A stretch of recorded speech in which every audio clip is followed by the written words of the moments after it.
a tear in the fabric of reality, a spatial anomaly that the Shinobi world was entirely unprepared to witness. Gravity claims the broken prince, his immense life force, his ki nearly extinguished by the multi-dimensional friction. The impact shakes the very foundation of this isolated realm, leaving nothing but a grave of shattered stone. Stripped of his power and stranded in an unknown abyss, he is vulnerable, a rare and terrifying sight. Yo, what if the absolute worst-case scenario for the Otsutsuki wasn't a ninja, but a literal god of destruction dropping into their lap? Bro, they are not ready for this. Even at death's door, the primal instinct of a Saiyan refuses to completely shut down. But in this dark corner of the multiverse, weakness is an invitation for parasites. A predator detects the disturbance, the spatial fabric ripples, signaling the arrival of Kara's most loyal remnant. Code, the failed vessel, desperately seeking a way to fulfill his twisted god's legacy. He arrives expecting a threat. Instead, he finds an unprecedented opportunity. To Code's eyes, this is no shinobi. There is no chakra network to be sensed. Just raw, dense, physical perfection. Well. What kind of freakish durability do you have to survive a dimensional tear like that? Absolute jackpot. He descends into the pit, driven by the desperate need to fulfill Ishiki's dying will. A perfect, empty vessel. That is the fatal miscalculation that will doom him. He treats the fallen royalty like a mere object, a hollow shell waiting to be filled. No chakra, no resistance, the ultimate blank canvas for the Karma seal.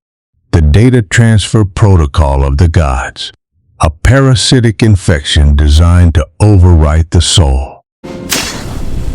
Don't worry, buddy. You're about to become the most important meat suit in history. Consider it an honor. Code eyes the physical structure. The density of the muscle mass is unlike anything he has ever encountered in the shinobi world. He prepares to inject the biodata, a forced evolution upon a body he assumes is entirely helpless. There is no hesitation, only the blind arrogance of a zealot completing a holy task. He strikes, unaware that he is not planting a seed in fertile soil, but tossing a match into a powder keg. The physical connection is made. The flesh is breached. Drink it up. Let the will of the Otsutsuki rewrite your pathetic DNA. The initial anchor holds. The brand of ownership is successfully burned into the prince's arm. Code steps back, convinced his mission is complete. He believes he has just secured the ultimate weapon. But the alien data immediately clashes with a biology it cannot comprehend.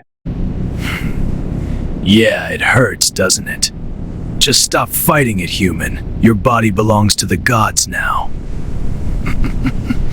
The Otsutsuki data attempts to expand, aggressively pushing into the nervous system to hijack the host's mind. He thinks he has won. He does not yet realize that he has just jump-started the dormant engine of a god of destruction. Code doubles down. He misinterprets the immense physical density of the Saiyan as mere stubbornness from a dying man. The spatial wounds covering his body scream in protest. The physical weight of the enemy is pure torment. For a prince who bows to no one, being pinned to the dirt is the ultimate indignity. His ki is drained. Right now, he is enduring this torture with nothing but raw, mortal flesh. The ritual accelerates. The alien biological data initiates its vicious march across his nervous system. Yeah, fight it all you want. It just makes the overvart process that much more satisfying. It crawls like venom seeking the heart, a forced evolution designed to completely erase the original soul. Every instinct of the warrior screams in agony, overwhelmed by the sheer unnatural indignity of the invasion. His autonomous systems are failing. The sheer volume of Otsutsuki data is suffocating his weakened mortal shell. Code remains oblivious to the true nature of his victim, blinded by his desperate devotion to a dead god. The parasitic Code reaches for the brainstem, the final threshold before total conscious erasure. Inside, a brutal war begins. The pride of a royal bloodline clashes against a digital god. The physical pushback is staggering. Even unconscious, the Saiyan anatomy refuses to yield easily. The anchor is set. The parasitic roots are buried deep within the prince's shattered body. The physical connection is severed, but the biological tether is now absolute. In Code's mind, the war is already over. He has successfully planted the seed of a god. Just relax. The pain means it's working. Soon, you'll be the foundation for the most spectacular god tree in history. The karma wastes no time. It ruthlessly begins the process of cellular overriding, tearing apart his DNA. His body fights back blindly. Every cell in the Saiyan anatomy recognizes the mortal threat. Trapped in a dead dimension, light years from home, the prince faces an enemy he cannot punch. The mark defiles everything it touches, a supreme insult to a warrior built on pure, untainted pride. Code's guard is entirely dropped. To him, the specimen is secured. The future is guaranteed. His vital signs plummet. The immense shock of the multidimensional crash combined with the alien virus is lethal. He misinterprets the fading life force as a successful subjugation of the host. But the karma encounters an anomaly. The residual energy of the multidimensional tier refuses to be assimilated. Arrogance blinds him to the fatal error in his calculation. The physical body hits its absolute limit. And for a Saiyan, the limit is merely a trigger. For a fraction of a second, the predator realizes something is terribly wrong with his prey. A subconscious warning. The primal instinct of survival finally whispering to the arrogant vessel. The biological overwrite crashes. It slams violently into a genetic firewall it was never designed to breach. The pain is gone, replaced by a cold, apocalyptic fury. The prince of all Saiyans is awake. Victory is already carved in his mind. The predator stands, looking down at the broken warrior with absolute foolish contempt. He circles the prey, savoring the moment before the ultimate assimilation. You really have no idea what just happened to you, do you? Just a mindless animal, lucky enough to be useful. The monologue begins, a classic flaw of a zealot who thinks the world is already his to command. The Otsuki, our glory isn't just power. It's the divine order of evolution. We don't just conquer, we transcend. He speaks of divinity, completely blind to the fact that a true god lies beneath his feet. Every step is soaked in arrogance. He's building a castle of words on a foundation of sand. Imagine the god tree sprouting, not just from the ground, but from the very essence of life itself. Roots sinking into your precious world, sipping the planet dry. Every scream, every heartbeat, turning into the perfect concentrated fruit of chakra. He is intoxicated by his own madness. To him, the genocide of a world is merely a harvest, a routine procedure for his idols. He paints a picture of hell, blinded by the delusion that he is the architect of a new utopia.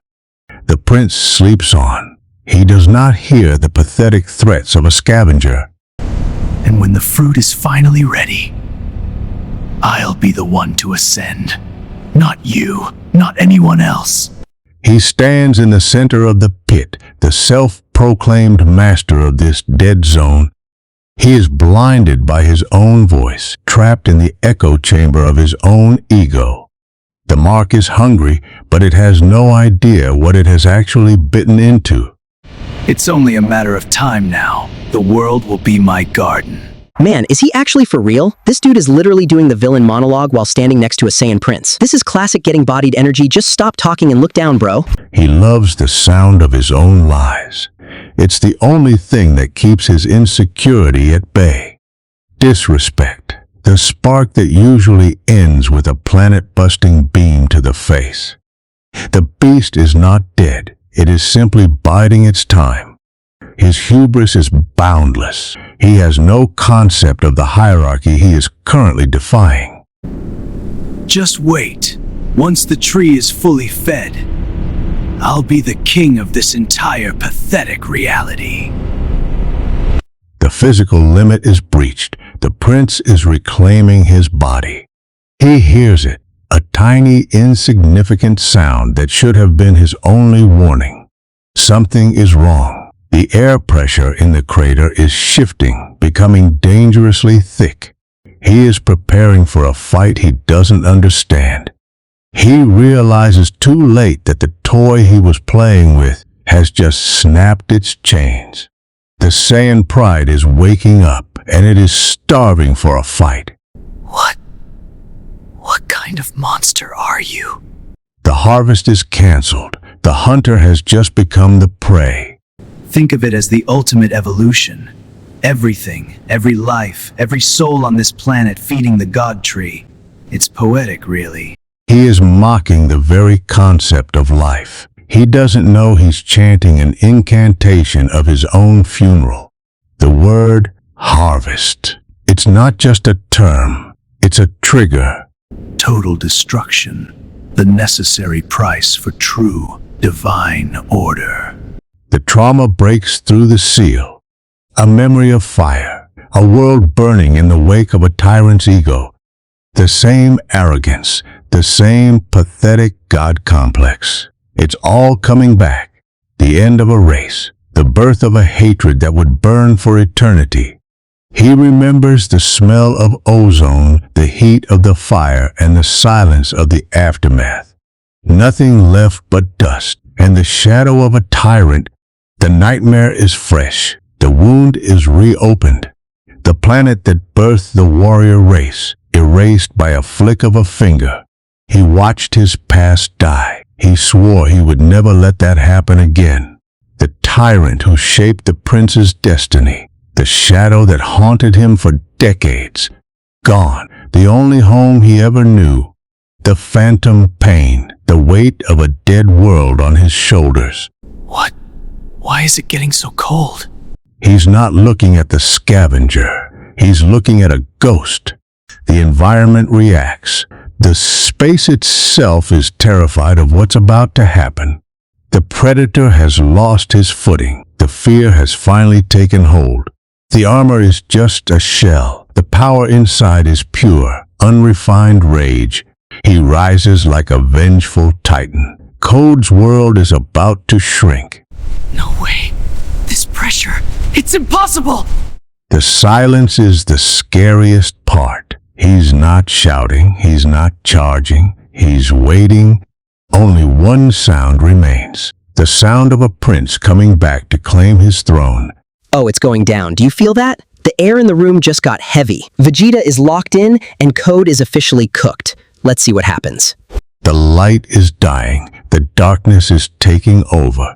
He's realized his mistake, but in this dimension, there is nowhere to run. The Prince of Destruction, awake, the calm before the storm, the last quiet moment of Code's life.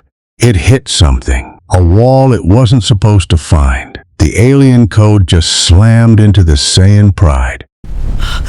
No way! Why did it stop? It should be overriding his nervous system by now! The Otsutsuki data is trying to force its way in, but it's encountering an energy it can't quantify. Deep within the subconscious, the Saiyan spirit is building a fortress. The body isn't just surviving, it's remembering.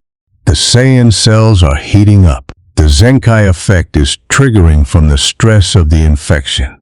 His circulatory system is flooding with adrenaline. The dormant engine of a warrior race is turning over. What is this heat? It's burning through the karma! The physical limit is shattering. The body is breaking its own chains. The infection is being purged. The Saiyan cells are rejecting the alien data with violent efficiency. He is rewriting the rules of the infection. He's treating the karma like a toxin, and he's flushing it out. Get off of me! The rejected host has become the repelling force. The tables have turned. It's burning. The Otsutsuki data is being incinerated by the raw heat of Saiyan cells. He's not just breaking the seal, he's burning the bridge. The parasite is being scorched out of existence. The firewall is active. The system is clean. The prince is back online. It's not just falling off, it's disintegrating. The Saiyan body simply has no room for anything but itself. That's impossible. Karma doesn't do that!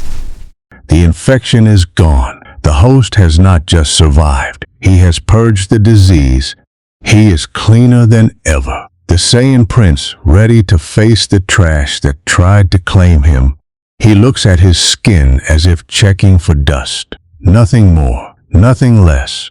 The hunter has cornered himself. There is no wall left to hide behind. Is that it? That pathetic little scratch was your best attempt to rewrite me? He doesn't even need to use his power. His very presence is crushing the environment. He's not just beaten, he's being erased by the sheer gravitational weight of the Saiyan's anger. The rejection is complete. The vessel is shattered. Now comes the payment. Your little experiment is over. It's time you learned your place. The monster he thought he created is now the nightmare he has to live in. The rejection, the purge, the awakening. It's all culminating in a single devastating moment. He's not just rejecting the karma, he's reclaiming the reality of this dimension. The fire is lit. The hunt for the Otsutsuki begins. The sleep is over. The Prince of all Saiyans has fully arrived. The aura isn't just power, it's the physical manifestation of sheer, unadulterated ego. He doesn't even have to strike. Just breathing out is enough to shatter his opponent's balance. He stands like a king on a battlefield, watching a bug struggle in the dirt. That aura, it's not chakra. What are you? He doesn't need to explain his existence to a scavenger. He's calculating how much force it'll take to erase him entirely. His fear is absolute. He's realized he's not the hunter anymore.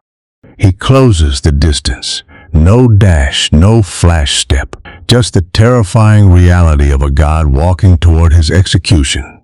He looks at the place where the parasite tried to sink its claws.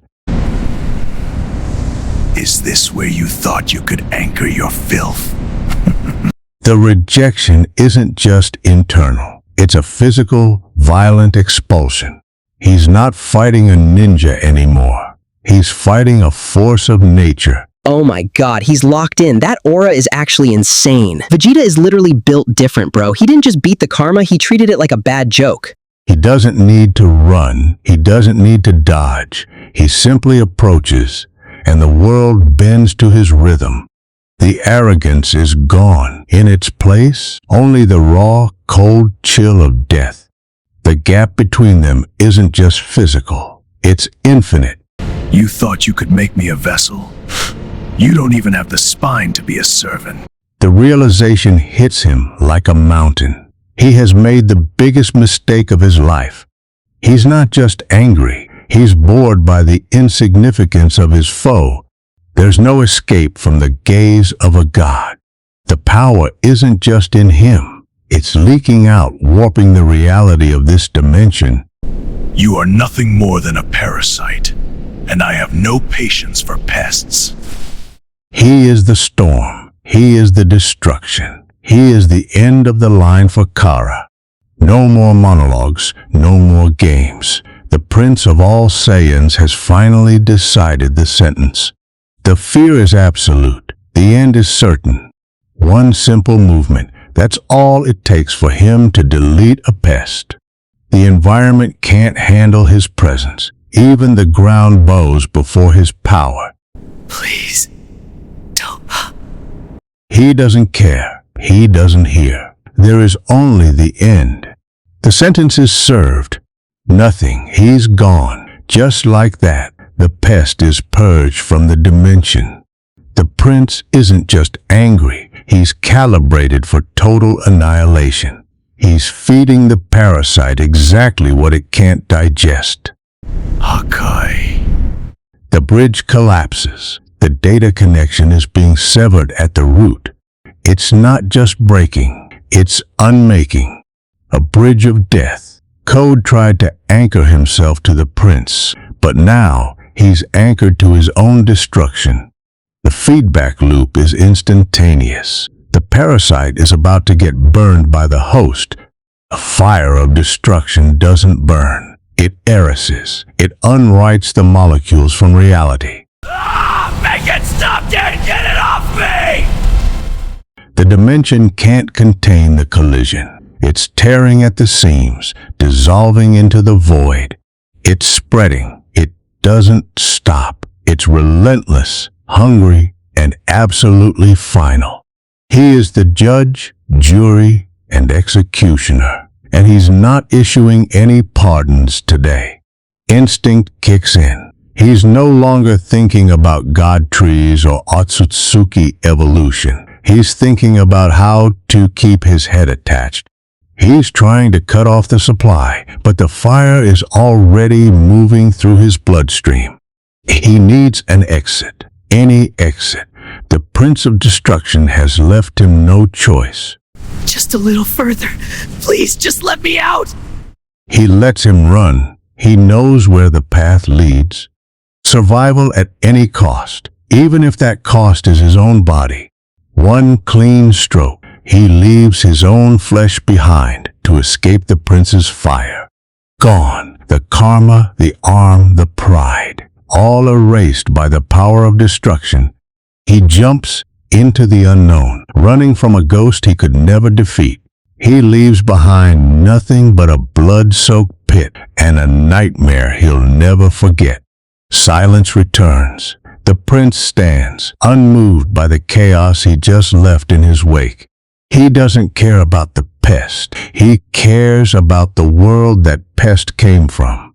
Test is over. Now it's time for the real mission to start.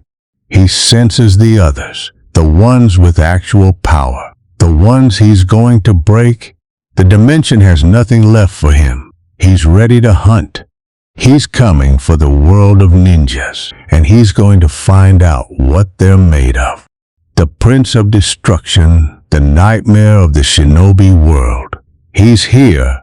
He's gone. The stage is set. The hunt has begun. The sky above the hidden leaf isn't just changing color. It's buckling under a weight that doesn't belong in this dimension. Even the most ordinary ninja senses it. A disturbance in the chakra flow that makes their skin crawl. The barrier is thin. The energy from the fight in the Kara dimension is bleeding through. Nature knows. Even the wild animals are terrified by the predator that has just arrived. The environment is dying. It cannot cope with the pressure. Panic is spreading. Not a fight, but an existential dread. The village guards don't know what's coming, but they know it's not a friend. The symbol of the village, currently standing in the eye of a coming storm. The seat of power, currently feeling the first tremors of a god's arrival. The faces of the past watch over a village about to be tested. This intensity, it's impossible. Space itself is folding. The Rinnegan is failing to read the data. It's too fast, too strong. He's trying to track it. He's trying to understand the intruder, but the energy is burning his own chakra pathways. The Master of Dimensions just realized he isn't the only one who can rip through space. This is exactly what we wanted, people. The crossover of the century is officially happening, and the Naruto world is NOT prepared for the prince. The Hokage knows he hasn't felt this kind of threat since the war. He's calling for Kurama, but even the Nine-Tails is silent, waiting. Stay inside, everyone. Something huge is coming. The Hokage takes his stance. He doesn't know who it is, but he knows he has to protect his village. The village is drowning in a presence that feels like the end of the world. The link is resonating. Boruto's karma is reacting to the energy of another dimension. Momoshi? What is this? Why are you scared? He's seeing it. He's feeling the true terror of a god of destruction. The karma wants to run. It wants to hide. It recognizes the apex predator. The door is open. The prince has arrived. The seventh Hokage steps out. He's about to face the biggest test of his life. The shadow Hokage is already moving. He's not going to wait for permission. The world is changing right now, in this second. Whatever you aren't laying a finger on this village. Connection is breaking. The two worlds are finally about to collide. The storm has passed. Nothing remains but the scar of a god's wrath. He kneels on the ruins of his first enemy, the dust of the dimensions settling on his shoulders. Scars, the map of his journey, the silent trophies of a warrior who refuses to stay down. Every movement is a testament to his sheer, stubborn will. He stands, not as a survivor, but as a conqueror. The dimension is quiet. It knows its new master. He cleans the filth from his armor. He won't let anything dirty the Prince of Saiyans. Satisfactory. At least the trash was easy to take out. He sees the path ahead, the world that created this garbage. He's going to make sure they regret it. He's not just a traveler anymore. He's a hunter. The power is still there, waiting for a real target, a promise made to himself, and he never breaks his word. The barrier between worlds is nothing to him. You think you can hide behind your dimension? I'll hunt you all down, one by one. The hunt is no longer a choice. It's a necessity. He remembers his past. He sees the future, and he decides his own path. Otsutsuki, enjoy your arrogance while it lasts. He's forcing the door open. He's coming. There's no turning back. The Prince of all Saiyans has made his declaration. The hunt is officially on. He's gone, and the world he left behind will never be the same again. A promise of destruction left in the dust. The last trace of the battle gone. The dimension returns to its slumber, unaware of the storm it just witnessed. He didn't just win, he left his mark. The stage is clear. The end of the beginning. The hunt is on. Vegeta has arrived. The story continues.